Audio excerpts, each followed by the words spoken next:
Rien ne va plus à l'ONU. Son secrétaire général nous alerte sans cesse sur les crises que traverse notre monde. Mais cette fois, Antonio Guterres a pris la parole pour mettre en garde sur le fonctionnement même de l'organisation internationale. Bonsoir Grégory Fontana. Bonsoir. La situation est grave, les caisses sont vides.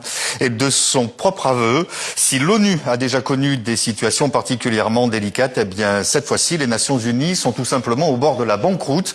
Je vous propose d'écouter son porte-parole, le porte-parole donc d'Antonio Guterres.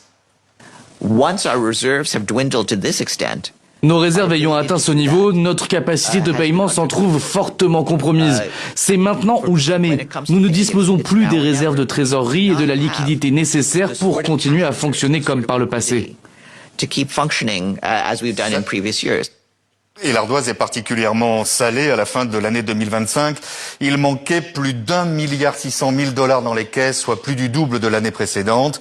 Tout cela parce que plusieurs pays ne paient pas leurs cotisations et le secrétaire général prend bien soin de ne pas citer les noms des mauvais payeurs. Mais on pense évidemment aux États-Unis, principal contributeur. Oui, puisque sur le papier, les États-Unis sont censés financer 22% du budget de l'ONU sur la période 2025-2027.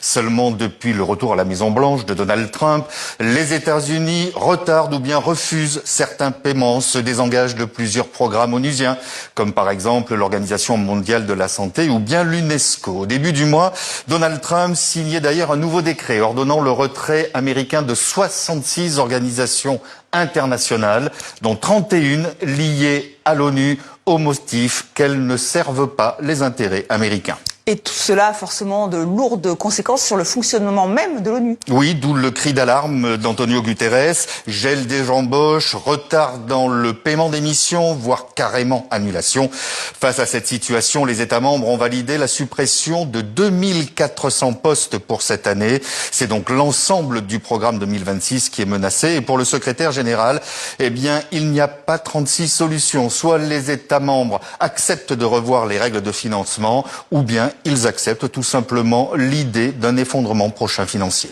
Merci Grégory. L'ONU au bord